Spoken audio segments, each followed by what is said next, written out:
আমি ঘর থেকে বের হলাম আমার বাবার ব্যবসা দেখার জন্য। আমি যখন রাস্তা দিয়ে হাঁটতে লাগলাম, দেখি কিছু খ্রিস্টানরা গির্জার মধ্যে বসে তারা ইনজিল শরীফের তেলাওয়াত করতেছে। কি তেলাওয়াত করতেছে? ইনজিল। কি? ইনজিল শরীফ, যেটাকে খ্রিস্টানদের কিতাবে বলা হয় বাইবেল। কি? এই ইনজিল শরীফ কিছু খ্রিস্টানরা তেলাওয়াত করতেছে। ইনজিল তো আল্লাহ তাআলার আসমানি কিতাবের মধ্যে একটা, বুঝেন নাই? তাওরাত, জবুর, ইনজিল, এই আসমানি কিতাবের মধ্যে একটা হলো ইনজিল শরীফ। খ্রিস্টানরা বসে বসে ইনজিল পড়তেছে।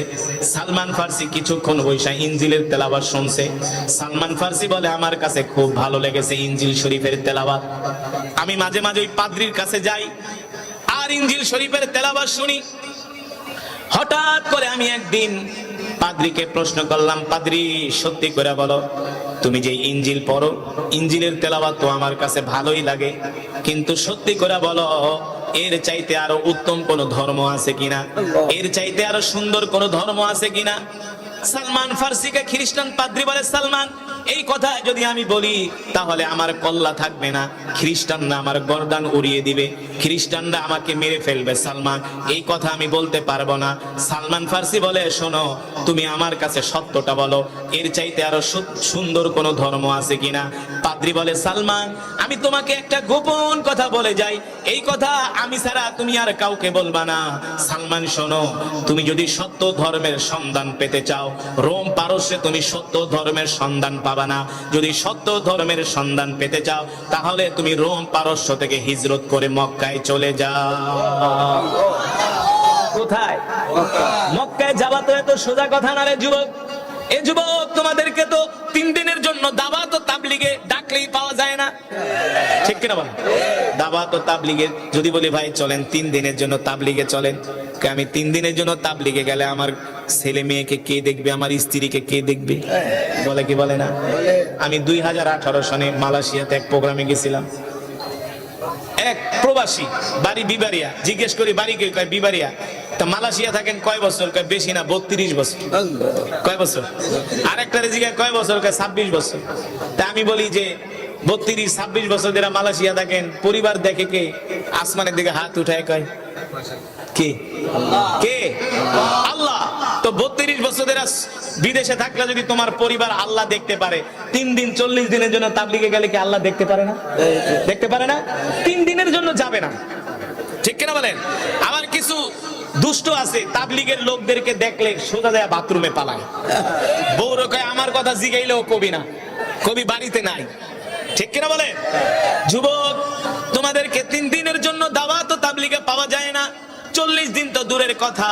কিন্তু রাসূলের সাহাবী সালমান ফার্সিকে পাদ্রী বলতেছেন, সালমান, তুমি যদি সত্য ধর্ম পেতে চাও তাহলে তুমি তোমার মাতৃভূমি রোম পারস্য ত্যাগ করে তুমি মক্কায় চলে যাও।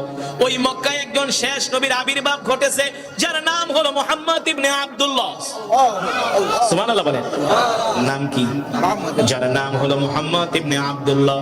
তার উপরে আসমানি কিতাব আল্লাহ তাআলা একটা কোরআন নাজিল করছে। জোরে বলেন সুবহানাল্লাহ। তার উপরে আল্লাহ তাআলা কোরআন নাজিল করছে, তিনি হলেন নবী, তারপরে আর কোন নবী আসবে না।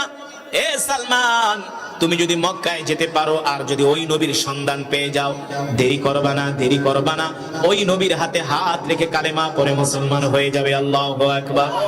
এবার সালমান ফার্সি এই কথা শুনে বাড়িতে আসলো। পাদ্রী বলে দিছে, সালমান, তুমি যে মক্কায় যাবা, ওই নবীকে চেনার 3টা আলামত আছে। কয়টা আলামত? আরো জোরে বলেন, কয়টা? ওই নবীকে চেনার 3টা আলামত আছে। 1 নম্বরে তুমি তাকে পরীক্ষা করবা কিছু সৎকার মাল দিয়া। যদি সৎকার মাল খায় তাহলে বুঝবা সে সত্য নবী না, যদি হাদিয়া খায় তাহলে বুঝবা সে সত্য নবী। আর 3 নম্বরে তার ডান বাহুর মধ্যে আল্লাহ তাআলা একটা খতমে নবুয়তের সিল, একটা মোহর অঙ্কিত করে দিয়েছেন। আল্লাহু আকবার। মা কানা মুহাম্মাদুন আবা আহাদিম মির রিজালিকুম ওয়ালাকিন রাসূলুল্লাহি ওয়া খাতামান নাবিয়্যিন। এই নবীর পরে আর কোন নবীর আগমন এই পৃথিবীতে হবে না। আমার নবীর পরে যদি কেউ নবী দাবি করে সে হলো কাফের। কথা বলে নাকি? সে কি? আর জোরে বলেন। যদি তাকে কেউ কাফের মনে না করে সেও কাফের। যদি কাকে কেউ সমর্থন করে সেও কাফের, ঠিক কিনা বলেন? আমার নবী হলেন রহমাতুল লিল আলামিন, যেই নবীর কথা আল্লাহ কোরআনে বলেছেন ওয়ামা আরসালনাকা ইল্লা রাহমাতাল লিল আলামিন। ও নবী, আপনি হলেন রহমতের সাগর, আপনি হলেন রহমতের সাগর, বরকতের সাগর। আপনার পরে এই পৃথিবীতে আর কোন নবীর আগমন ঘটবে না। আমি আল্লাহ আপনাকে রহমত করে দুনিয়াতে পাঠিয়েছি।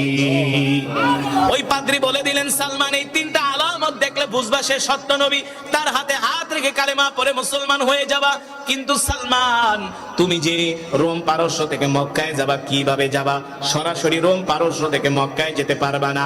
যদি তোমাকে মক্কায় যেতে হয় তাহলে তুমি সিরিয়ার রাজধানী দামেস্কে চলে যাও। ওই খ্রিস্টান পাদ্রী বলে দিলেন, সালমান তুমি যদি মক্কায় যেতে চাও তাহলে তুমি সিরিয়ার রাজধানী দামেস্কে চলে যাবা। মক্কা থেকে একদল ব্যবসায়ী কাফেলা আসে ব্যবসা করার জন্য দামেস্কে, তাদের সাথে তুমি মক্কায় চলে যাবা। সালমান ফারসি রাদিয়াল্লাহু তাআলা আনহু বাড়িতে গেলেন, যাওয়ার পরে তার মা বাবাকে ডাক দিলেন, ও মা বাবা, আমি আপনাদেরকে বলতে চাই আমি আর রোম পারস্যে থাকবো না, আপনাদের সাথে থাকবো না। কেন? আমি মক্কায় চলে যাব। কেন বাবা তুমি মক্কায় চলে যাবা? সালমান ফারসি বলে, মা ওই মক্কায় একজন নবীর আবির্ভাব ঘটেছে যার নাম হলো মুহাম্মদ ইবনে আব্দুল্লাহ। আমি ওই নবীর হাতে হাত রেখে কালেমা পড়ে মুসলমান হয়ে যাব। আল্লাহু আকবার। সালমান ফারসির মা বাবা বলে, বাবারে তুমি আমাদের একমাত্র সন্তান, তুমি আমাদেরকে ছেলে সেই মক্কায় চলে যাবা, আমাদের জন্য কি তোমার মায়া লাগবে না? আমরা তো তোমাকে ছাড়া থাকতে পারবো না। বাবা তুমি এমন সিদ্ধান্ত নিও না, আমাদেরকে ছেড়ে তুমি মক্কায় যেও না। সালমান ফারসি বলে, মা তোমরা যেমন আমাকে ছাড়া থাকতে পারবা না, বাঁচতে পারবা না, আমিও সেই নবী রহমাতুল লিল আলামিনকে ছাড়া বাঁচতে পারবো না। জোরে বলেন সুবহানাল্লাহ। আল্লাহর নবীকে জীবনের চেয়ে ভালোবাসা, এটাও ঈমানের আলামত, ঠিক কিনা বলেন? সালমান ফারসি বলে, মা তোমরা যেমন আমাকে ছাড়া থাকতে পারবা না, আমিও বিশ্ব নবীকে ছাড়া বাঁচতে পারবো না। এবার সালমান ফারসি যখন বের হয়ে চলে আসবে, তার মা বাবা আসতে দেয় না, অনেক দিন পর্যন্ত তাকে বন্দী করে রেখেছে। সালমান ফারসি হঠাৎ করে একদিন ছাড়া পেয়ে তিনি সেই রোম পারস্য থেকে সিরিয়ার রাজধানী দামেস্কে চলে আসছে। সিরিয়ার রাজধানী দামেস্কে এসে সালমান ফারসি রাদিয়াল্লাহু তাআলা আনহু জিজ্ঞেস করে, এ দামেস্কবাসীরা, মক্কা থেকে কি একদল ব্যবসায়ী কাফেলা আসছে নাকি তোমাদের দেশে ব্যবসা করার জন্য? বলে, হ্যাঁ। তুমি কোত্থেকে আসছো? বলে, আমি রোম পারস্য থেকে আসছি। কোথায় যাবা? বলে, আমি মক্কায় যাব। যদি মক্কায় যেতে চাও, ওখানে আছে মক্কার একদল ব্যবসায়ী কাফেলা, তাদের সাথে যা যোগাযোগ করো। সালমান ফারসি ওই ব্যবসায়ী কাফেলার সাথে গেলেন, যা যোগাযোগ করলেন, বললেন আমি তোমাদের সাথে মক্কায় যাব। ব্যবসায়ী কাফেলার যিনি সর্দার ছিলেন তিনি ছিলেন ইহুদি। তিনি জিজ্ঞেস করলেন, যুবক দেখতে শুনতে তো তুমি অনেক সুন্দর, তোমাকে দেখলে মনে হয় তুমি কোনো অভিজাত ফ্যামিলির ছেলে। অভিজাত ফ্যামিলির ছেলে, তোমার চেহারার মধ্যে একটা আভিজাত্যের ছাপ, তোমার পোশাক আশাকের মধ্যে একটা আভিজাত্যের ছাপ, দেখলে মনে হয় তুমি উঁচু বংশের কোন লোক। কেন তুমি এত আরামের জিন্দেগি বাদ দিয়া মক্কায় যাবা? বলে, শোনো, মক্কায় নাকি একজন নবীর আবির্ভাব ঘটেছে যার নাম হলো মুহাম্মদ ইবনে আব্দুল্লাহ। সুবহানাল্লাহ বলে। এই কথা শোনার পরে ইহুদি মনে মনে ভাবে, বুঝছি তুমি মুহাম্মদ ইবনে আব্দুল্লাহর প্রেমে পাগল হয়ে গেছো, তোমাকে আমাদের দরকার। তোমাকে দেখলে মনে হয় তুমি উঁচু বংশের, তোমার কাছে অর্থবিত্ত আছে। এবার ওই ইহুদি বলে, তুমি যদি আমাদের সাথে মক্কায় যেতে চাও তাহলে আমাদেরকে তোমাকে মোটা অঙ্কের একটা উপঢৌকন দিতে হবে, তাহলে আমরা সাথে করে তোমাকে মক্কায় নিয়ে যাব। সালমান ফারসি বলে, ভাই মোটা অঙ্কের উপঢৌকন না, যা চাও তাই দেয়া হবে। আমার সাথে যত অর্থবিত্ত আছে সব তোমাদেরকে দিয়ে দিব, তারপর আমাকে মক্কায় নিয়ে চলো।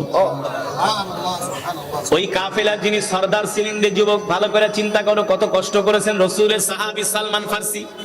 দ্বীনের জন্য, ইসলামের জন্য কত ত্যাগ স্বীকার করেছেন। নিজের মাতৃভূমি ছেড়েছেন, নিজের মা ছেড়েছেন, বাবা ছেড়েছেন, পরিবার ছেড়েছেন, একমাত্র ইসলামের জন্য, দ্বীনের জন্য, ঠিক কিনা বলেন? আর আমরা ইসলামের জন্য কি করতেছি? আমাদের কন্ট্রিবিউশনটা কি? আমাদের কি কোরবানি? দ্বীনের জন্য আমরা কতটুকু ত্যাগ স্বীকার করি? ঠিক মতো তো আমরা নামাজই পড়ি না, কথা বলে না, ঠিক মতো তো আমরা রোজাই রাখি না, আল্লাহর বিধানগুলোই মানি না। কিন্তু রাসূলের সাহাবী সালমান ফারসি রাদিয়াল্লাহু তাআলা আনহু বলে, ভাই আমাকে সাথে করে মক্কায় নিয়ে যাও, তোমরা যা চাও তোমাদেরকে তাই দেওয়া হবে, তারপরও সাথে করে আমাকে মক্কায় নিয়ে যাও। এবার ওই কাফেলার যিনি দলনেতা ছিলেন তিনি সালমান ফার্সি থেকে সব অর্থগুলো নিয়ে গেলেন। নিয়ে যাওয়ার পরে কাফেলার লোকদেরকে বললেন, শোনো, কিছু তোমরা বলবা না। এই যুবককে দেখতেই মনে হয় সম্ভ্রান্ত পরিবারের সন্তান, ওর থেকে আমরা মোটা অঙ্কের অর্থ নিয়েছি। শুধু এখানেই শেষ নয়, আমরা মক্কায় নিয়ে ওকে মোটা অঙ্কে মানুষের কাছে বিক্রি করে দিব। কারণ দেখতে শুনতে সুন্দর, সুঠাম দেহের অধিকারী, এমন গোলাম বাজারে চাহিদা বেশি। হ্যাঁ, এমন গোলাম বাজারে চাহিদা বেশি, ওকে আমরা মক্কার বাজারে নিয়ে গোলাম হিসাবে বিক্রি করে দিব। এই কথা বলে সালমান ফার্সিকে তারা, এই কথা সালমান ফার্সির কাছে তারা বলে নাই, বলছে তোমাকে আমরা নিরাপদের সাথে মক্কায় পৌঁছায় মোহাম্মদের সাথে দেখা করাবো। কিন্তু তার কাফেলার লোকজনদেরকে বলছে, তোমরা ভুলেও বলবো না যে সালমানকে আমরা বিক্রি করব। এবার সালমান ফার্সিকে সাথে নিয়ে তারা দামেস্ক থেকে মক্কার উদ্দেশ্যে রওনা হয়। প্রায় 1 মাসের মতো জার্নি করে তারা মক্কায় পৌঁছায়। মক্কায় পৌঁছানোর পরে সালমান ফার্সির হাত পা গুলো তারা রশি দিয়ে বেঁধে ফেলে। সালমান ফার্সি বলে, ভাই, তোমাদের সাথে তো আমার এটা চুক্তি ছিল না, তোমাদের সাথে আমার চুক্তি ছিল তোমরা আমাকে মক্কায় এনে নবী মুহাম্মদ সাল্লাল্লাহু আলাইহি সাল্লামের কাছে আমাকে তোমরা নিরাপদে পৌঁছে দিবা। ওই কাফিলার সরদার বলে, বেটা, মুহাম্মদ হলো আমাদের দুশমন, আমাদের বাপ দাদার দুশমন, বলেন নাউজুবিল্লাহ। ওই মুহাম্মাদের কাছে তুমি আসছো, তুমি কি ভেবেছো আমরা তোমার সাথে ভালো আচরণ করব? কখনো তোমার সাথে আমরা ভালো আচরণ করব না। আমরা তোমাকে মুহাম্মাদের কাছে যেতে দিব না, আমরা তোমাকে বাজারে নিয়ে মোটা অঙ্কে গোলাম হিসাবে বিক্রি করে দিব। সালমান ফার্সি বলে, ভাই, আমি মা ছেড়ে, বাবা ছেড়ে, এতিম হইয়া, পরিবার ছেড়ে আমি মক্কায় আসছি, আমার সাথে তোমরা এই বেঈমানি করো না। সালমান ফার্সিকে বলে, যদি কথা বলো তাহলে আমরা তোমাকে একদম জীবনের তরে শেষ করে দিব। এই কথা বলে সালমান ফার্সিকে বাজারে নিয়ে গেলেন গোলাম হিসাবে বিক্রি করে দেওয়ার জন্য। সালমান ফার্সিকে যে দেখে সেই তাকে কেনার জন্য পাগল হয়ে যায়, কারণ এমন গোলাম তো আর কোনোদিন তারা বাজারে পাবে না, ঠিক কিনা বলেন? এবার সালমান ফার্সিকে মোটা অঙ্কের অর্থে সালমান ফার্সিকে গোলাম হিসেবে বিক্রি করে দেওয়া হয়। সালমান ফার্সিকে যিনি ক্রয় করে নিয়ে গেলেন, ক্রয় করে নিয়ে যখন বাড়িতে গেলেন, সালমান ফার্সিকে দিয়া ঘোড়া চড়ায়, সালমান ফার্সিকে দিয়া বকরি চড়ায়, সালমান ফার্সিকে দিয়া মরুভূমির মধ্যে উট চড়ায়। মন চাইলে খাবার দেয়, মন চাইলে খাবার দেয় না। ও যুবক মুসলমান, রাসূলের সাহাবীরা আল্লাহর দ্বীনের জন্য কত ত্যাগ স্বীকার করেছেন রে যুবক। ও বন্ধু, আল্লাহ রাসূলের সাহাবীরা কত ত্যাগ স্বীকার করেছেন, কত কষ্ট করেছেন, তারপরেও আল্লাহর দ্বীন থেকে তারা দূরে সরে যায় না, ঠিক কিনা বলে? তারপরেও তারা আল্লাহর দ্বীন থেকে দূরে সরে যায় নাই।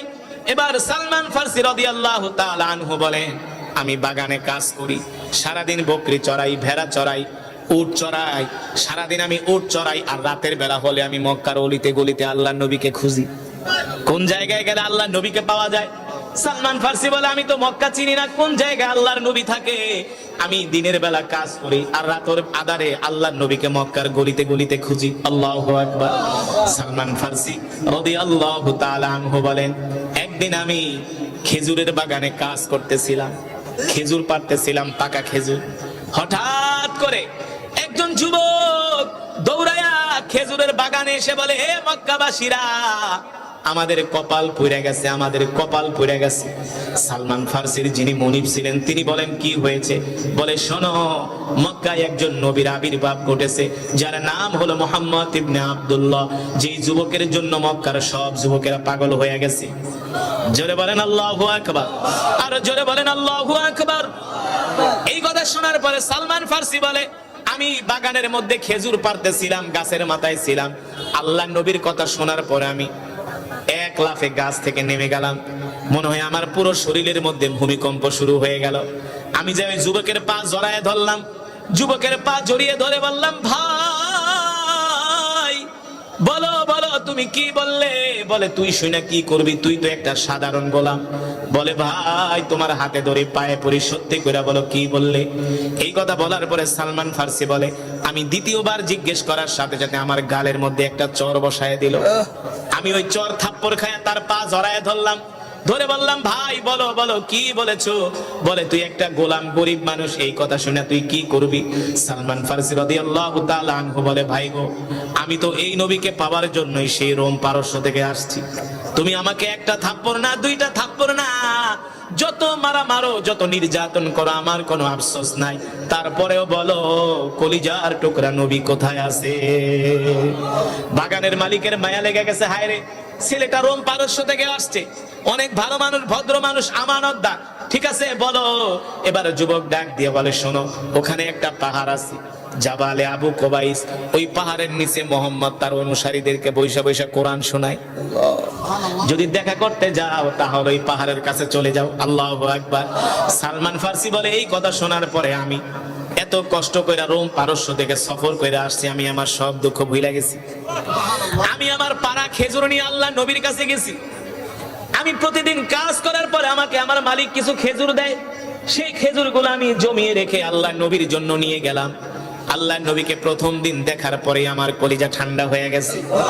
সালমান ফার্সি বলে, আমি আল্লাহ নবীর ঘরে ঢুকলাম, ঢুকে আল্লাহ নবীকে বললাম, আপনার জন্য আমি খেজুরগুলো সদকা এনেছি। আল্লাহ নবী খেজুরগুলো হাতে নিয়ে মুস্কি হাসি দিয়ে বলে, আমার জন্য সদকা খাওয়া হারাম। ওই যে পাদ্রী বইলা দিছে, ওই নবী যে সত্য নবী। কারণ এই জামানায় অনেক নবী নিজেকে নবী দাবি করবে। সত্য নবীকে চিনতে হলে 3টা আলামত আছে। কয়টা? 3টা। 1 নম্বরে তিনি সদকার মাল খাবে না, 2 নম্বরে তিনি হাদিয়া খাবে, 3 নম্বরে তার ডান বাহুর মধ্যে আল্লাহ খতমে নবুয়তের একটা সিল মেরে দিয়েছেন, যাকে বলা হয় মোহরে খতমে নবুয়ত। সালমান ফার্সি বলেন, আমি প্রথম দিন কিছু খেজুর নিয়ে হাদিয়া দিলাম। আমাকে আল্লাহ নবী বললেন, আমি নবী, আমার জন্য এই সদকার মাল খাওয়া হারাম, আমি সদকা খাই না। সালমান ফার্সি বলেন, 1 নাম্বার আলামত আমি পাইয়া গেছি। আবার 3 দিন পরে আমি আল্লাহর নবীর জন্য কিছু খেজুর নিয়ে গেলাম, যে বললাম, ওগো নবীজি, আমি আপনার জন্য এই খেজুরগুলো হাদিয়া এনেছি। সুবহানাল্লাহ বলেন, কি এনেছি? আরো জোরে বলেন, হাদিয়া।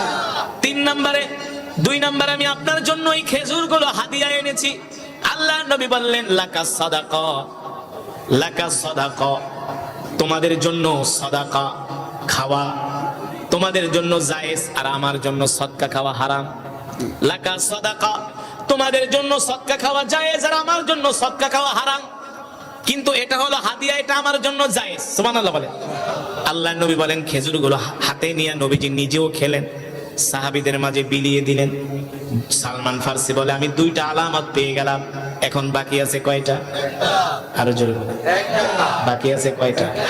সালমান ফার্সি বলে, এবার আমার আর একটা আলামত বাকি আছে, কিন্তু এই আলামতটা তো আমি দেখতে পারবো না, নবীজি তো জামা পরা। তার শরীর মোবারকের মধ্যে আল্লাহ তাআলা মোহরে খতমে নবুয়তের একটা সিল মেরে দিয়েছেন। এই সিলটা মোহরঙ্কিত খতমে নবুয়তটা আমি কিভাবে দেখবো? আল্লাহ নবী তো জামা পরা। সালমান ফার্সি বলে, আমি 1 দিন না, 2 দিন না, 3 দিন না, আল্লাহর নবীর পিছনে পিছনে ঘুরি, যে নবীজি কখন জামা মোবারক খুলবে, কখন আমি ওই মোহরে খতমে নবুয়তের সিলটা, মোহর অঙ্কিত খতমে নবুয়তটা দেখতে পারবো। সালমান ফার্সি বলে, আমি 3 দিন আল্লাহর নবীর পিছনে পিছনে ঘুরি, কোনো সময় দেখতে পারি না। 4র্থ দিন আল্লাহর নবী জানাজার নামাজ শেষ করে আসতেছেন, নবীজির সাথে সাহাবীরা ছিলেন, আমিও নবীজির পিছনে। আল্লাহ নবী আমাকে ডাক দিছে, তাআলাউ ইয়া শাবাব, এই যুবক এদিকে আসো, তুমি কি আমাকে যাচাই করতে চাও আমি সত্য নবী কিনা? সালমান ফার্সি বলে, আমি যে আপনাকে যাচাই করতে চাই, এটা আপনি কিভাবে জানেন?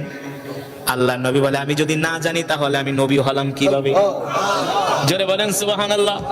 আমি যদি না জানি আমি নবী হলাম কিভাবে? আল্লাহু আকবার। জিবরাইল এসে বলে দিয়েছে, গো আল্লাহ নবী, ওই যে আপনার পিছনে একটা যুবক ঘুরতেছে, আপনি সত্য নবী কিনা এটা যাচাই করার জন্য আপনি আপনার জামা মোবারক খুলে যুবককে আপনি মোহরে খতমে নবুয়তটা দেখায় দেন, আপনার শরীরের মধ্যে একটা মোহরে খতমে নবুয়তের সিল মারা, সেটা দেখায় দেন। আল্লাহ নবী ডাক দিয়ে বলে, এ যুবক এদিকে আয়, আমার দিকে তাকাও, দেখো দেখো, আল্লাহ তাআলা আমার শরীর মোবারকের মধ্যে মোহরে খতমে নবুয়তের একটা সিল মেরে দিয়েছে। সালমান ফার্সি বলে, যখন আমি আল্লাহর নবীর শরীর মোবারকে সিলটা দেখতে পেলাম, আমি কান্না করে দিলাম। আল্লাহর নবীর হাতে হাত রেখে আমি চুমা খেয়ে বললাম, নবীজি গো, আপনি আমাকে আর দেরি করবেন না, এখনই কালেমা পড়ায় মুসলমান বানায় দেন। সালমান ফার্সি বলে, আল্লাহ নবী আমাকে কালেমা পড়ায় মুসলমান বানায় দিল। এবার আমি নবীজিকে আমার ঘটনা খুলে বললাম, ওগো নবীজি, আমি কিন্তু মক্কার কোনো অধিবাসী না, মদিনার কোনো অধিবাসী না, আমি কোনো আরবের মানুষ না, আমার বাড়ি হলো রোম পারস্যে। তো রোম পারস্য থেকে তুমি মক্কায় কিভাবে আসলা? বলে, আমি 150 বছর 3টা ধর্ম পালন করছি, কোন ধর্ম আমার কাছে ভালো লাগে না।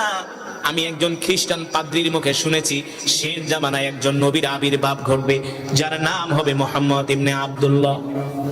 জোরে বলেন সুবহানাল্লাহ। যার নাম হবে মুহাম্মদ ইবনে আব্দুল্লাহ। ওগো নবীজি, আমি আপনার নাম শুই না আর দেরি করি নাই, আমি রোম পারস্য থেকে অনেক কষ্ট করে সফর করে দিনের পর দিন রাতের পর রাত আমি সফর করে আমি মক্কায় এসেছি। আমি যেই কাফেলার সাথে এসেছি ওরা আমার সব অর্থবিত্তগুলো নিয়ে গেছে, শুধু আমার সব অর্থবিত্তগুলো নেয় নাই, ওরা আমাকে বেঈমানি করে বাজারে নিয়ে গোলাম হিসাবে বিক্রি করে দিচ্ছে। অথচ আমি এসেছিলাম আপনার কাছে থাকার জন্য। এই কথা শোনার পরে আল্লাহ নবী অনেক কষ্ট পেলেন। আল্লাহ নবী বললেন, সালমান যাও তুমি ইহুদির কাছে যাও, যায় বলো ইহুদি তোমাকে কি শর্তে আমার কাছে বিক্রি করবে, যেহেতু তুমি আমার জন্য রোম পারস্য থেকে আসছো, তুমি আমার সাহাবী, আমি আর তোমাকে ইহুদির কাছে থাকতে দিব না, আমি তোমাকে কিনে নিয়ে নিব। জোরে বলেন সুবহানাল্লাহ, আরে জোরে বলেন আল্লাহু আকবার।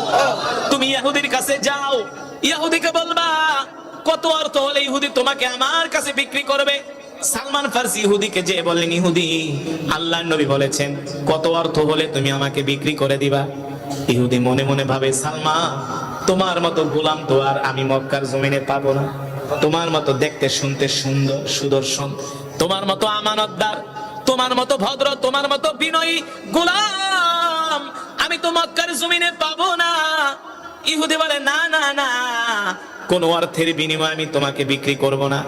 এবার সালমান ফার্সি আইসা আল্লাহর নবীর কাছে কান্নাকাটি করে। আল্লাহর নবী বলে, সালমান যাও যাও ইহুদিকে বলো কোন অর্থের বিনিময়ে, কত অর্থ চাই, কিসের বিনিময়ে তোমাকে সে আমার কাছে বিক্রি করবে, আমি তোমাকে মুক্ত করে নিয়ে আসব। ইহুদি কোনো কিছুর বিনিময়ে সালমান ফার্সিকে ছাড়তে চায় না। সালমান ফার্সি রাদিয়াল্লাহু তাআলা আনহু তিনি এতটা কষ্ট পেলেন, ইহুদির কাছে যায় বললেন, ইহুদি রে আমার নবী বলেছে কিসের বিনিময়ে তুমি আমাকে মুক্ত করবা, আমার নবী আমাকে তোমার কাছ থেকে কিনে নিবে। ইহুদি মনে মনে ভাবলেন, বেচারা যেহেতু এমন অনুনয় বিনয় করতেছে, আমি এমন একটা শর্ত যেই শর্ত কোনোদিন মোহাম্মদ মানতে পারবে না আর সালমানকেও আমার কাছ থেকে নিতে পারবে না। বুঝেন না? ইহুদিদের মাথার ভিতরে হলো শয়তানি বুদ্ধি। বর্তমানে ইসরায়েলের মাথার ভিতরে যেমন শয়তানি বুদ্ধি, 1450 বছর আগে যারা ছিল ওদের মাথায় শয়তানি বুদ্ধি। এই কারণে আল্লাহ নবী ইহুদিদেরকে লানত করেছেন। বুঝতে পারছেন? সালমান ফার্সি ইহুদি মনে মনে ভাবে, এমন একটা শর্ত দিব মোহাম্মদ এই শর্ত মানতেও পারবে না আর আমার কাছ থেকে তোমাকে নিতেও পারবে না। এবার সালমান ফার্সিকে বইলা দিছে, যাও সালমা মোহাম্মদকে বলবা যদি 600 খেজুরের চারা, 600 খেজুরের বিচি লাগাবে মোহাম্মদ তার নিজের হাত দিয়া, ওই খেজুরের বিচি থেকে যদি সাথে সাথে গাছ ওঠে তাহলে আমরা তোমাকে মুক্ত করে দিব। এটা কি সম্ভব নাকি বলেন? খেজুরের বিচি লাগাইলে কি সাথে সাথে গাছ ওঠে নাকি? উঠতে সময় লাগে কি লাগে না? ইহুদি এমন একটা শর্ত আল্লাহ নবীকে দিছে। এবার সালমান ফার্সি আইসা বলো, গো আল্লাহ নবী ইহুদি বলেছেন 600 খেজুরের বিচি যদি আপনি জমিনের ভিতরে পুঁতে সেই বিচি থেকে যদি গাছ ওঠে তাহলে ইহুদি আমাকে মুক্ত করে দিবে, আপনার কাছে অন্যথায় মুক্ত করবে না। আল্লাহ নবী বলে, সালমান তুমি কি ভয় পেতেছো? সালমান ফার্সি বলে, ও আল্লাহ নবী শুধু আমি আপনার কাছে আসতে চাই। আল্লাহ নবী বলে, যাও ইহুদিকে বলবা আমরা আগামীকাল ইহুদির বাড়িতে যাব, 600 বিচি রেডি রাখতে বলবা। কয়শো বিচি? জোরে বলেন। 600 বিচি রেডি রাখতে বলবা, ওই বিচি আমি লাগাবো আর গাছ উঠবে, তারপরে তোমাকে মুক্ত করবে। জোরে বলেন সুবহানাল্লাহ। সালমান ফার্সি যা ইহুদিকে বলতেছে, ইহুদি রে আল্লাহর নবী বলেছে তুমি 600 খেজুরের বিচি রেডি রাখবা, আগামীকাল আল্লাহর নবী আসবে, আগামীকাল আল্লাহর নবী এসে নিজের হাত দিয়ে খেজুরের বিচি লাগাবে। ইহুদি মনে মনে ভাবে, মোহাম্মদ যে সত্য নবী এর মধ্যে কোনো সন্দেহ নেই। বুঝেন নাই? মোহাম্মদ যে সত্য নবী এর মধ্যে কোনো, মোহাম্মদের হাত দিয়া যদি খেজুরের বিচি লাগায় আসলেই খেজুরের বিচি গাছ উঠবে, কারণ মোহাম্মদ নবী সে দুনিয়ার কোন সাধারণ মানুষ না। আল্লাহু আকবার, জোরে বলেন আল্লাহু আকবার। মক্কার মানুষরা আল্লাহর নবীর বিরোধিতা করত, কিন্তু তারা জানতো মোহাম্মদ হলো আল্লাহর নবী, মোহাম্মদ হলো ভালো মানুষ, তার মতো এত ভালো মানুষ মক্কার জমিনে একজনও নাই। ঠিক কিনা বলেন? যেই কাফেররা আল্লাহর নবীকে দিনের বেলা গালি দিত, রাত্রবেলা তারা আবার নবীর কোরআন শুনতে যাইত, জানেন না? দিনের বেলা আল্লাহর নবীর বিরুদ্ধে তারা মিছিল করত, মিটিং করত, মুহাম্মদকে এই করব সেই করব। আবার আল্লাহর নবী যখন রাত গভীরে বাইতুল্লাহ শরীফে কোরআন পড়তেন, মক্কার কাফেরেরা আল্লাহর নবীর কোরআন শোনার জন্য চলে আসতো। সুবহানাল্লাহ বলেন। এই ওঠাউঠি করে, গায়ে বসো বসো, ওঠাউঠি করে কেন মজমার সৌন্দর্য নষ্ট? কেউ ওঠাউঠি করবেন না, বসেন। একজন ওঠাউঠি করা যাবে না। বয়ান শেষ করে দিব, কথা বলে না, বয়ান শেষ করে দিব, ওঠাউঠি করা যাবে না। কে কে মোনাজাত দিয়ে যাবেন হাত উঠে আল্লাহকে দেখা, হাত সোজা করে বলেন আল্লাহ, আরো জোরে বলেন আল্লাহ। ওয়াদা করলাম মোনাজাত না দিয়ে যাব না, আল্লাহ আমাদের গুনাহগুলো মাফ করে দেন। ওয়াদা করছেন তো ইনশাআল্লাহ? বসেন, কেউ ওঠাউঠি করবেন না মাঝখান থেকে। আপনি উঠলে আরো 10 জনের কষ্ট হয়। এই যে মানুষগুলো বয়ান শুনতেছে মনোযোগ দিয়ে, আপনার ওঠার কারণে তাদের মনোযোগ নষ্ট হচ্ছে। এই জন্য আপনি গুনার ভাগী হবেন। একটু কষ্ট হয় হোক, বসে থাকেন, বসো, বসে থাকেন, যে যেখানে আছেন দাঁড়ায় থাকেন। আল্লাহ তাআলা সকলকে তৌফিক দান করুন। কি বলছিলাম মনে আছে নাকি? কোন কথা বলছিলাম দেখি, বয়ান মনে আছে কিনা? আল্লাহ নবীকে মক্কার কাফেরেরা দিনের বেলা গালি দিত, ঠিক কিনা? রাতের বেলা আবার আল্লাহ নবীর কোরআন শোনার জন্য বাইতুল্লাহর আশেপাশে ভিড় জমাতো, ঠিক না? মক্কার কাফেররা জানতো আল্লাহর নবী হলেন শেষ নবী, তিনি হলেন রহমাতুল লিল আলামিন। এই কারণেই তো মক্কার কাফেররা আমার নবীকে আল আমিন উপাধি দিয়েছিল, ঠিক কিনা বলে? ঠিক না? ইহুদি জানতো যদি আল্লাহর পয়গম্বর মুহাম্মদ সাল্লাল্লাহু আলাইহি সাল্লাম এই খেজুরের বিচি হাতে নিয়ে জমিনের ভিতরে পুঁতে দেয়, গাছ উঠে যাবে, কোনো সন্দেহ নাই। তার মানে ইহুদি রাসূলের সাহাবী সালমান ফারসিকে কোনোভাবেই হাতছাড়া করতে চায় না। তিনি কি করলেন? চালাকি করে দুষ্ট ইহুদি ওই খেজুরের বিচিগুলো আগুন দিয়ে পোড়ায় ফেললেন। ওই খেজুরের বিচিগুলো, দুষ্ট ইহুদি খেজুরের বিচিগুলো আগুন দিয়ে পুড়িয়ে ফেললেন। আপনাদের কাছে আমার প্রশ্ন, আপনারা কত কিছুর বীজ লাগান না? ওই বীজগুলো যদি, দানাগুলো যদি আগুন দিয়ে পোড়ায় দেন, সেই দানা থেকে, বিচি থেকে গাছ উঠবে নাকি? উঠবে? মুরাদনগরে উঠছিল কোনোদিন? প্রশ্নে আসে। সারা পৃথিবীর বৈজ্ঞানিকরা গবেষণা করে, রিসার্চ করেও সেই বিচি থেকে গাছ উঠাতে, কিন্তু পারেন কি? জোরে বলেন, একমাত্র আল্লাহ তাআলা পারেন, ঠিক কিনা বলেন? এই ক্ষমতা কার? আল্লাহু আলা কুল্লি শাইইন কাদির, সর্বময় ক্ষমতার মালিক, একচ্ছত্র ক্ষমতার মালিক। আল্লাহু আকবার, জোরে বলেন আল্লাহু আকবার। ইহুদি ওই বিচিগুলো আগুন দিয়ে পুড়িয়ে ফেললেন। এবার সালমান ফারসিকে ইহুদি ডাক দিয়ে বলে, সালমান এদিকে আসো, তোমার নবী মুহাম্মদ জি খেজুরের বিচি লাগাইয়া গাছ উঠাবে, সেই খেজুরের বিচিতে গাছ উঠবে কিভাবে? আমি তো 600 বিচি আগুন দিয়া পোড়ায় ফেলছি। এবার দেখবো তোমার নবী মুহাম্মদে কি করতে পারে, কেরামতি কি। যদি তোমার নবী মুহাম্মদ এই খেজুরের বিচি থেকে, পোড়া খেজুরের বিচি থেকে লাগাইলো যদি গাছ ওঠে, তাহলে আমি তোমাকে মুক্ত করে দিব। সালমান ফারসি জানতেন পোড়া খেজুরের বিচি থেকে কোনোদিন গাছ ওঠা সম্ভব। সালমান ফারসি আল্লাহ নবীর কাছে গেলেন। সালমান ফারসি কান্না করতেছে।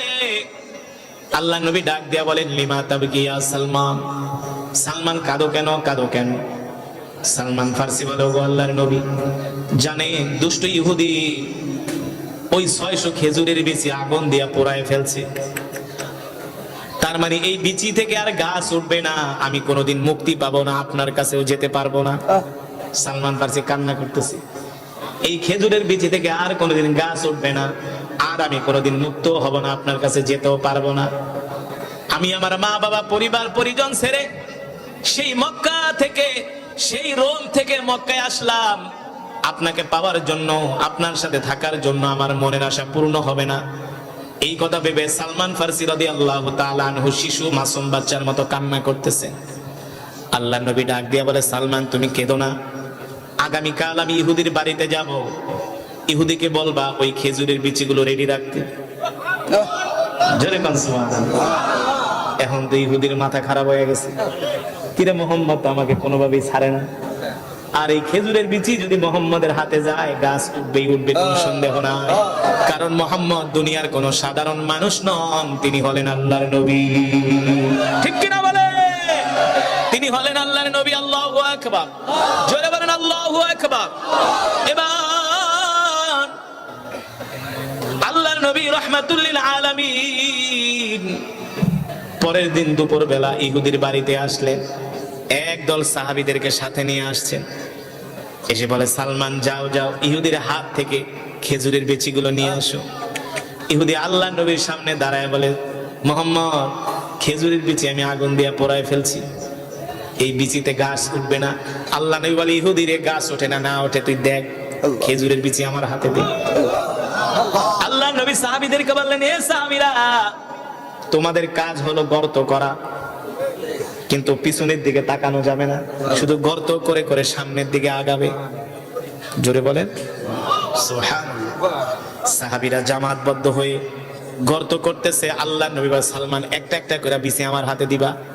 সালমান ফারসি একটা একটা করে বিচি আল্লাহ নবীর হাতে দেয়, আর আল্লাহ নবী হাতে নিয়ে থুতু মুবারক দিয়ে সেটাকে পরিষ্কার করে। আল্লাহ নবীর বরকতি থুতু দিয়া পরিষ্কার করে করে ওই গর্তের ভিতরে ঢুকায়। বলে তাকানো নিষেধ, সবাই সামনের দিকে তাকাবা। একদিক দিয়ে খেজুরের বিচি লাগায় যায়, লাগাতে লাগাতে যখন অপর প্রান্তে যায়, আল্লাহ নবী ইহুদিকে ডাক দিয়ে বলে, ইহুদি রে, এবার পিছনের দিকে তাকায় দেখো। ইহুদি পিছনের দিকে তাকায়, দেখে প্রত্যেকটা বিচি থেকে নতুন নতুন খেজুরের চারা গজিয়েছে। জোরে বলেন আল্লাহু আকবার, আরে জোরে বলেন আল্লাহু আকবার। আল্লাহ নবী ডাক দিয়ে বলে, ইহুদি, এই ইহুদি, এবার আমার সালমানকে আমার কাছে মুক্ত করে দাও। আল্লাহু আকবার। সালমান ফারসি বলে, ইহুদি, আমি আল্লাহ নবীর সাথে চলে গেলাম। ইহুদি বলে, এ সালমান, তোমাকে আমার কাছে রাখার জন্য এত চেষ্টা করলাম, এত ফোন দিয়ে আঁকলাম, কোনো লাভ হলো না। আল্লাহ নবীকে ডাক দিয়ে বলে, মুহাম্মদ, তুমি যে আল্লাহর নবী এটা আমি আগেই জানতাম। খেজুরের বিচি পোড়া হোক আর ভালো হোক, তোমার হাতে গেলে বিচি উঠবেই। আল্লাহু আকবার। মুহাম্মদ, তোমাকে কষ্ট দিছি, এই জন্য তুমি আমাকে ক্ষমা করে দিও। আল্লাহু আকবার। ও নবী, তুমি আমাকে ক্ষমা করে দিও। মুহাম্মদ, আমি তোমার গোলামকে রাখার জন্য কত চেষ্টা করছি, আসলে আমি রাখতে চাইলে কি হবে, এই গোলাম তো আর আমার না, এই গোলাম তো আর আমার পাগল না, এই গোলাম তো হলো তোমার পাগল। ঠিক কিনা বলেন? এই নবীর পাগল কেন আমরা হব না? যেই নবী হলেন রাহমাতুল লিল আলামিন। আল্লাহু আকবার।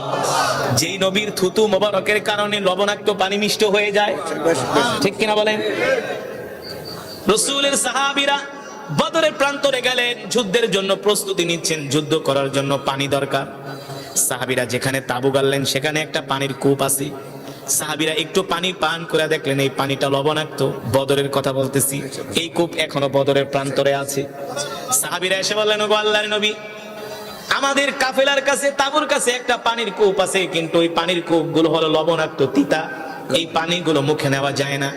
আল্লাহর নবী বলল, চলো আমাকে সাথে নিয়ে চলো। সাহাবীরা আল্লাহর নবীকে সাথে নিয়ে আসলেন। আল্লাহ নবী রাহমাতুল লিল আলামিন একটু থুতু মোবারক কূপের ভিতরে ফেললেন, সাথে সাথে তিতো পানি আল্লাহর কুদরতে মিষ্টি হয়ে গেল।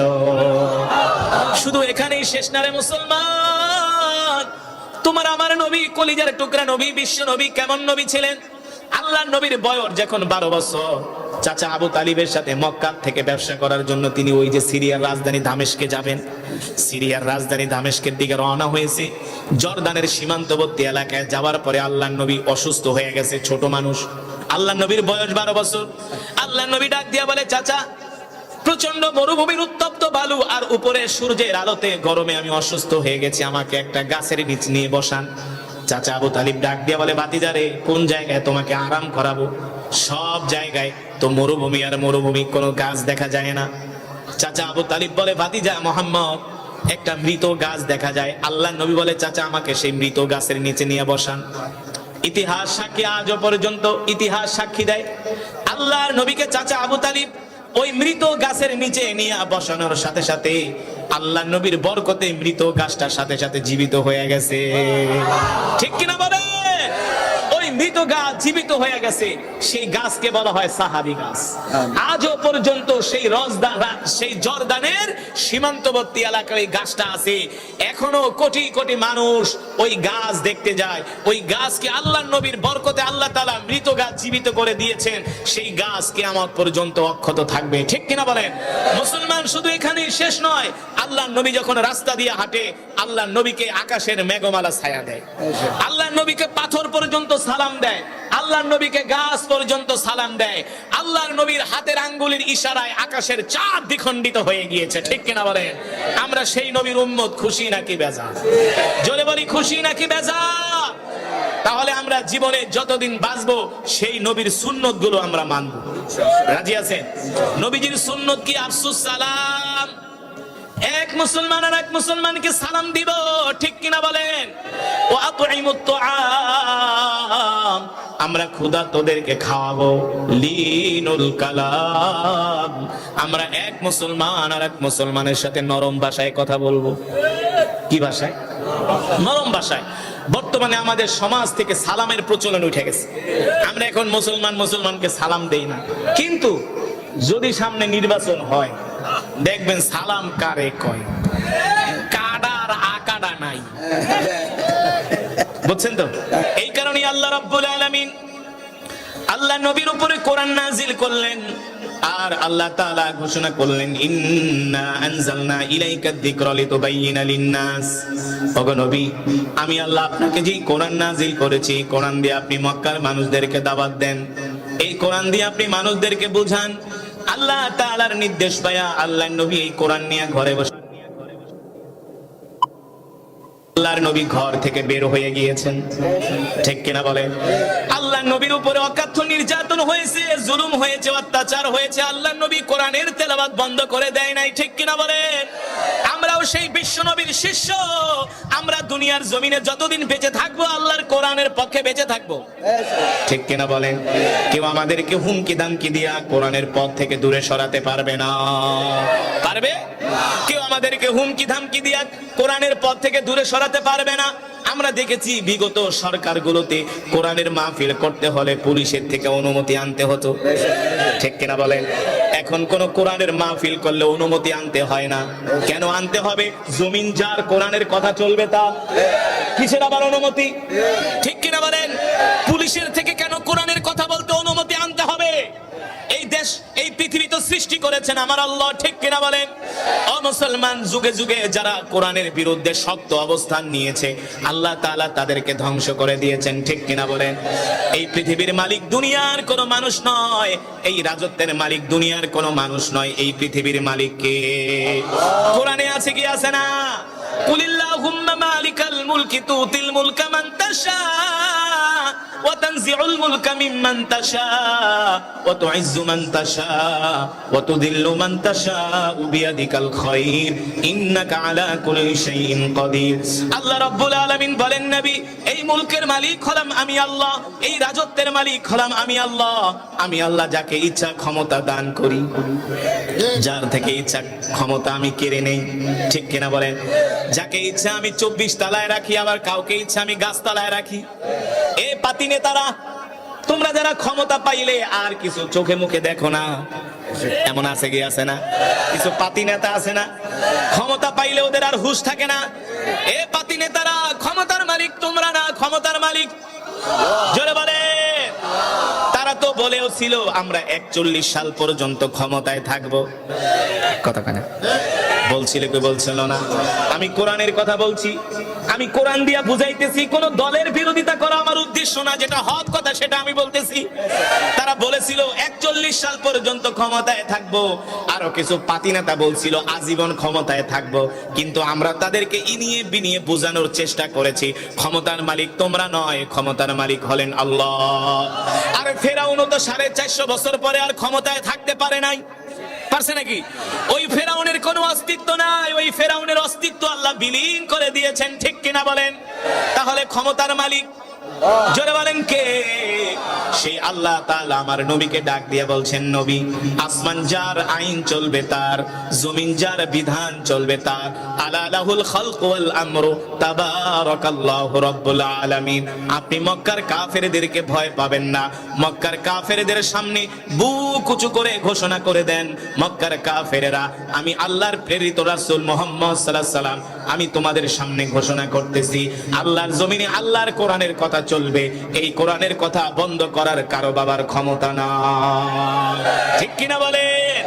ও মুসলমান, এই কোরআনের জন্য রাসূলের কত সাহাবীরা জীবন দিয়েছেন, ঠিক কিনা বলেন? শুধু জীবন দেয় নাই রে যুবক, আজকে তো তোমাদেরকে কোরআনের মজমায় পাওয়া যায় না, তোমাদেরকে মসজিদে পাওয়া যায় না, তোমাদেরকে দিনের কাজে পাওয়া যায় না। 2-3 ঘন্টার লেগা 2-3 ঘন্টার জন্য ওয়াজ মাহফিলে আসার পরে তোমরা হতাশ হয়ে যাও, পেরেশান হয়ে যাও, কখন তোমরা বাড়িতে যাবা? ও যুবক, ও বন্ধু, জানো না এই কোরআন কোরআনের জন্য রাসূলের সাহাবীরা জিহাদের ময়দানে জীবন দিয়েছেন, স্ত্রীকে বিধবা করেছেন, সন্তানকে এতিম করেছেন। করেছে কি করেছে না? রাসূলের এমন একজন সাহাবী যার নাম হলো সালমান ফারসি। নাম কি? জোরে বলেন, নাম কি? যারা মদিনা শরীফে গেছেন, আল্লাহ রাসূলের রওজা শরীফের উপরে একটা আয়াত লেখা আছে, ইয়া আইয়ুহাল্লাযীনা আমানু লা তারফাউ আসওয়াতাকুম ফাওকা সাওতিন নবী। যারা মদিনা শরীফে গেছেন, আল্লাহ রাসূলের রওজা শরীফের উপরে আয়াতটা লেখা আছে একেবারে গেটের উপরে। এই আয়াতটা যখন নাজিল হয়, এ মুমিনরা, ইমানদাররা সাবধান, তোমরা তোমাদের নবীর সামনে উঁচু গলায় কথা বলবা না, যাতে করে তোমাদের নবীর কথার চেয়ে তোমাদের কথার আওয়াজ বেশি না হয়। সুবহানাল্লাহ বলেন। আল্লাহ তাআলা তার হাবিবকে কতটা ভালোবাসেন, আল্লাহ তাআলা তার হাবিবকে কতটা মহব্বত করেন। আল্লাহ বলে দিছে, এ সাবধান, তোমাদের নবীর আওয়াজের চাইতে যাতে তোমাদের আওয়াজ বড়, এটা বেয়াদবি আমি আল্লাহ বরদাস্ত করব না। আল্লাহু আকবার। এই আয়াতে কারিমা যখন নাজিল হয়ে গেল, রাসূলের প্রিয় সাহাবী সালমান ফারসি মরুভূমির মধ্যে চলে গেছে, যে একটা গাছের নিচে বসে বসে কান্না করতেছে। সালমান ফারসি ছিলেন আল্লাহ রাসূলের প্রিয় সাহাবী, তাকে মদিনায় পাওয়া যায় না। আল্লাহর নবী লোক পাঠালেন, যাও যাও দেখো আমার সালমান কোথায়। সালমানকে 2 দিন পর্যন্ত মদিনায় পাওয়া যায় না। সাহাবীরা খুঁজতে খুঁজতে দেখা গেল সালমান ফারসি মরুভূমির মধ্যে একটা গাছের নিচে বসে বসে কান্না করতেছে। সাহাবীরা প্রশ্ন করলেন, সালমান তুমি কাঁদো কেন? সালমান ফারসি বলে, ভাই আমার গলার আওয়াজ তো এমনি বেশি, আমি আস্তে কথা বললেও জোরে শোনা যায়। আছেন এমন কিছু মানুষ, আস্তে কথা বললেও জোরে শোনা যায়, নরমাল কথা বললেও মনে হয় রাগ করছি। সালমান ফারসির গলার আওয়াজ ছিল উঁচু, সে আস্তে কথা বললেও জোরে শোনা যেত। সালমান ফারসি বলে, শোনো, আমি যদি আল্লাহ রসুলের সামনে কথা বলি, রসুলের কথার চাইতে যদি আমার গলার আওয়াজ বড় হয়ে যায়, এটা তো আল্লাহ বরদাস্ত করবে না। আমি কিভাবে আল্লাহ নবীর সামনে যাব? আল্লাহু আকবার। কেমন ছিলেন রসুলের সাহাবীরা, কেমন ছিলেন রসুলের সাহাবীরা? আমি কিভাবে আল্লাহ রসুলের সামনে যাব, কথা বলবো? আমার তো এত বড় সাহস নাই। আল্লাহু আকবার। ও মুসলমান, যে সালমান ফারসির কথা বলছিলাম, যুবক রে, তুমি আর দেখতে খুব সুন্দর, তুমি আর দেখতে কতটা সুদর্শন, তোমার চেয়ে আরো কোটি গুণে সুদর্শন ছিলেন, সুন্দর ছিলেন রসুলের সাহাবী সালমান ফারসি। সুবহানাল্লাহ বলেন। যার বয়স হয়েছিল 250 বছর। কত বছর? এই যুবক, কত বছর? তোমরা মাত্র 50-60 বছর বয়স পাও, এতেই তোমাদের তাড়নায় এলাকার মানুষ টিকতে পারে না, ঠিক কিনা বলেন? তোমাদের উৎপাতে মানুষ সমাজে বাঁচতে পারে না। আছে কি আছে না? কিছু যুবক নিজেকে একেবারে চির যৌবন মনে করে, মনে হয় সে কোনোদিন বৃদ্ধ হবে না। তার চলাফেরায়, কথাবার্তায় অহংকার আর অহংকার। মা বাবার কথা শোনে না, মুরব্বীদের কথা শোনে না। আছে কি আছে না? সারাদিন শুধু বিড়ি খায় আর গাঁজা খায়, সিগারেট খায় আর বাইক নিয়ে ঘোরে। কথা কাটা। সারাদিন শুধু মহিলাদের সাথে কথা বলে, নিষেধ করলেও কাউকে শোনে না। এ যুবক, তোমার বয়স কয় বছর? 50 বছর কিংবা 60 বছর, 70 বছর, এর চাইতে আর। কিন্তু রাসূলের সাহাবী সালমান ফারসি, যার বয়স হয়েছিল 250 বছর। কত বছর? দেখতেও ছিলেন সুদর্শন, সুন্দর। শুধু সুদর্শন না, এত সুন্দর ছিলেন, এত সুন্দর ছিলেন সালমান ফারসি, মানুষ দেখলে যার চেহারার দিকে তাকায় থাকে। সালমান ফারসির বাবা ছিলেন রোম পারস্যের মধ্যে একজন মিলিনিয়ার, অঢেল সম্পত্তির মালিক ছিলেন সালমান ফারসির বাবা। এই সালমান ফারসির বয়স 250 বছর। 250 বছরে তিনি 3টা ধর্ম পালন করেছেন। 50 বছর পালন করেছেন খ্রিস্ট ধর্ম, 50 বছর পালন করেছেন ইহুদি ধর্ম, আর 50 বছর পালন করেছেন মূর্তি পূজা। তাহলে কয়টা ধর্ম হলো? 3টা। 3 ধর্ম কয় বছর? 150। কত বছর? 3টা ধর্ম 150 বছর পালন করছে। রে যুবক, মজা লাগে না? তার ভালো লাগে না? একদিন সালমান ফারসির বাবা বলে, বাবা রে, যাও তুমি আমার ব্যবসাটা দেখে আসো। সালমান ফারসি বলেন, আল্লাহর নবী যখন মক্কার জমিনে কোরআনের দাওয়াত দিতেন, মক্কার কাফেরেরা, আবু জেহেলেরা, আবু লাহাব, উতবা, শাইবা, ওয়ালিদ ইবনে মুগিরারা এই কোরআনের তেলাওয়াতে বাধা দিয়েছিল, ঠিক কিনা বলেন? তারা বলতো, মুহাম্মদ, এই কোরআন বন্ধ করে দাও, এই কোরআনের তেলাওয়াত মক্কায় করা যাবে না। আল্লাহ তাআলা তার হাবিবকে ডাক দিয়ে বললেন, ওগো আমার হাবিব, ইন্না আনজালনা ইলাইকা যিকরা লিতুবাইয়িনা লিন-নাস, আমি আপনাকে যেই কোরআন দিয়েছি, এই কোরআন নিয়ে আপনি ঘরে বসে থাকবেন না। এই কোরআন শুধু খতম পড়ার জন্য নাজিল হয় নাই, এই কোরআন শুধু তাবিজ দেওয়ার জন্য নাজিল হয় নাই, এই কোরআন শুধু বাবা মরে যাবে 40 দিন পরে 10 জন ইমাম দাওয়াত দিয়ে 40টা গরু জবাই করিয়ে থানার মানুষদেরকে খাওয়ানো হবে, আপামর জনসাধারণকে খাওয়ানো হবে। এই জন্য কোরআন নাজিল হয় নাই। আল্লাহ তাআলা ডাক দিয়ে বলে, হাবিব মক্কার কাফেরদেরকে বলে দেন, আসমান যার আইন চলবে তা, জমিন যার বিধান চলবে তা। ঠিক কিনা বলেন?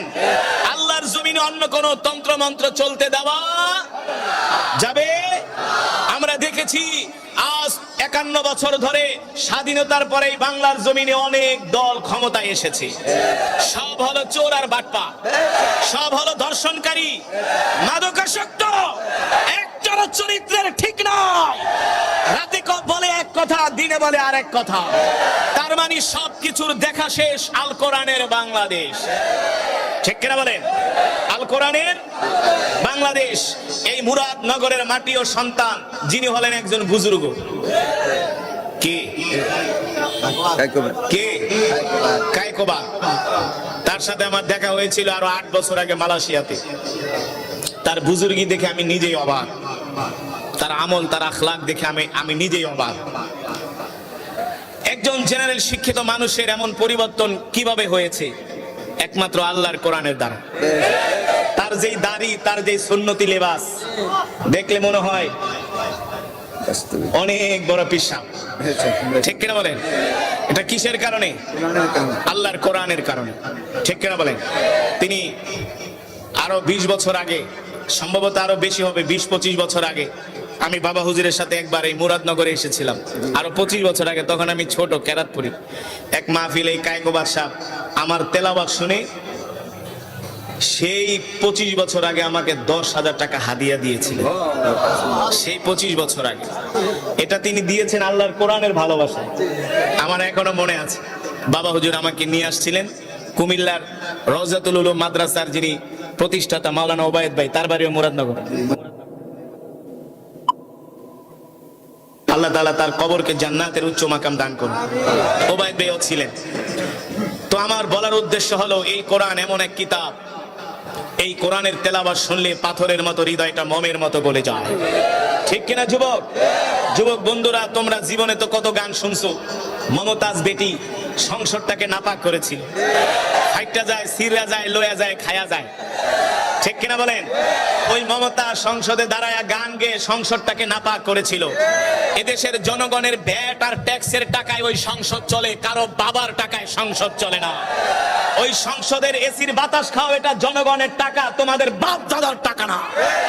ওই সংসদে বসে মমতাজের মতো নর্তকীর গান তোমরা শুনেছো।